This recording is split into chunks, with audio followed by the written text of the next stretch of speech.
Hi everyone, welcome to my kitchen. Even though we aren't in person together tonight, I wanted to show you how this recipe goes together really quickly, and you can enjoy it for a snack, you can enjoy it when you have people over, you can enjoy it for a meal for yourself or you with your family. So we're making the chicken fajita bites. I have the tools that I want to use assembled here.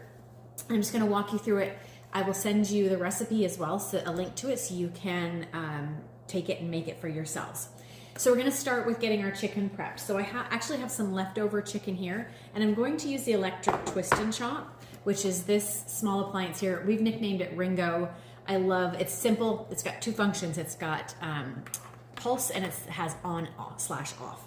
So nice and simple. You don't have to have a lot of brain power to operate it, which is great. So I'm just going to chop this up into like quarters essentially. And it's probably going to give me about, I'm going to say half a cup to a cup of chicken chopped up. Now this Ringo doesn't work unless you actually have the lid on and snapped into place and the controls light up. So there's a pulse button on one side and an on off on the other. So I'm just going to press the pulse.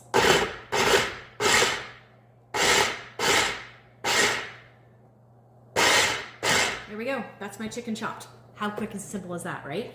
I've used this for lots of things, like I make a yummy chickpea salad that has obviously chickpeas, but then it also has, you can basically make it like you would egg salad, for example, or tuna salad. So put in whatever add-ins you like, whatever flavors you like. I love our everything bagel seasoning with the chickpea salad, and I use mayo. Sometimes I'll put a little bit of plain Greek yogurt in it as well, and it packs a punch with nutrients, that chickpea salad. You can put green onions in, you could put spinach, like you name it, you can add to it. So that's Ringo, ready to go. Now we're going to add in some mayo.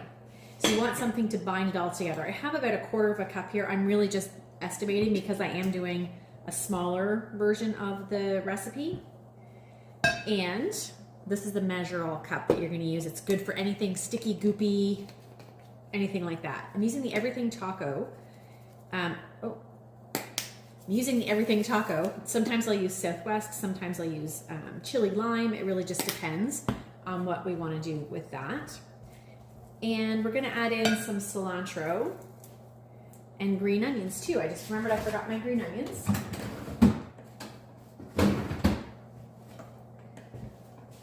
So I'm just using a little bit. Now, if you don't like cilantro, if you're one of those people that have an aversion because you say it tastes like soap, don't put it in. You don't have to put anything in to substitute for it, but you can if you want.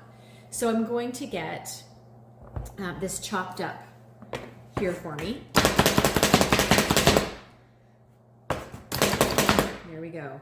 Food Chopper's been relieving stress in kitchens across North America for decades now because it's such a great tool to have. There we go. So there's some cilantro in there too. Green onion, I'm going to do the same thing with my green onion. I'm going to cut off what I need. Chop that. You can also save some cilantro and green onion and garnish with that. There we go. There's my green onion in there. Okay, so my next step is to add a little bit of garlic. So I have a little baby clove here that I'm using. If I was doing a full recipe, I would definitely put a whole clove of garlic in. I don't even know if the original recipe calls for garlic, fresh garlic, but it's always going to make things taste good. So if you've not used our garlic press, you'll notice that I did not have to peel the skin off, okay? The skin just comes out right like so. How simple is that, eh? So great, and the brush just stores right inside there. Okay, so we got that done, that done. This is gonna be really cool. I'm excited to show you this. The pepper core. It's a relatively new tool that we have, and it comes with two parts. This one is for like your jalapenos, see how small that is? But you can also use this edge to clean out your jalapeno, clean out your zucchini, your squashes, anything that has seeds in it that you wanna get rid of. And we're also gonna use it maybe to clean the inside of the pepper. So this is not the way I normally do peppers, to be honest, until this came out, and now I love it. So if I'm doing a whole pepper, I will use this. If I'm not, I will cut off what I need. So for this recipe, sorry, for another recipe like spaghetti or something, I cut off what I need from the bottom up, and I leave the seeds in the membrane and the stem attached, because the moisture in your fridge will go into the seeds in the membrane rather than going into the actual pepper. So your pepper's gonna last a lot longer. So speaking of stem, I'm just gonna get that extra bit out of the way. Take your pepper core and you just push it down. It's serrated on the bottom. Just give it a little twist to poo, and it goes down through, and you can see how it's going in. And there we go. How simple is that, right? And then I'm just gonna use this part to clean out the inside of the peppers. There we go. So that's how simple is that to get your pepper ready, right? Now what you wanna do for this recipe is you wanna wedge your peppers. So I'm gonna follow the natural dividers on the pepper. You can see the lines on the outside. And then I'm actually going to cut them in half again, because I don't need them to be super large, but you want them to be big enough that they're going to hold the filling. So this is about the size that it's going to be. So I have 5 pieces here, which will be probably more than I need for what I have here, but that's okay. I'm also going to put in some grated mozzarella cheese. So you can use a Monterey, you can use a cheddar, you decide what you want to do with that. So I have some of that ready to go, and then just stirring it all around. And the easiest way I find to get the mixture onto your peppers is take a scoop, this is our medium scoop, and just put it in there, and I use the scoop or my thumb to help spread it out a little bit.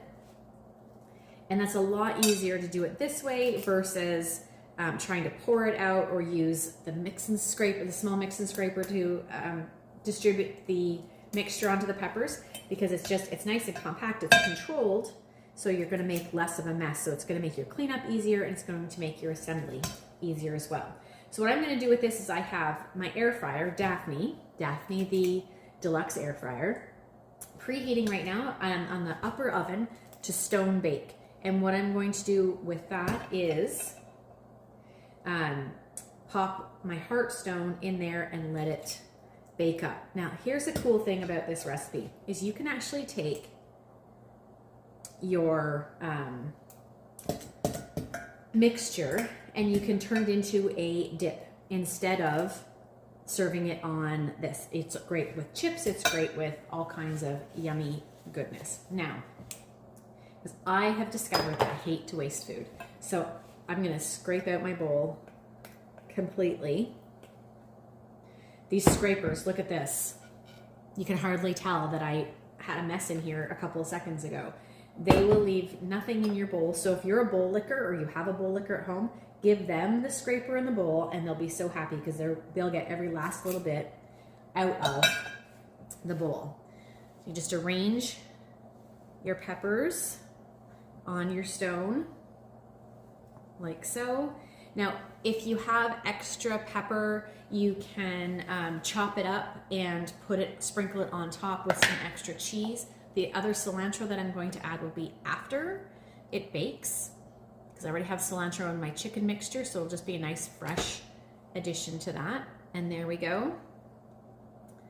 Boom. Okay. So you can do this all year round. It's delicious if you have something that can go on the barbecue, do it on that too. So just pause for a second or continue to watch rather, and you'll see what this looks like when it's done. Okay, so we have it ready to go. Here is the finished product. You could leave them in for a little bit longer if you wanted to. You could broil it for a little bit. And I ended up putting them in a different compartment in the air fryer because they sat up too high for the little one up top. So I just pivoted and put them in the bottom. So I hope you enjoy this recipe and let me know if yes, my husband's home. He's the one who's making the wisecracks on the sideline. Let me know if you're going to make this recipe and enjoy it. Thanks so much.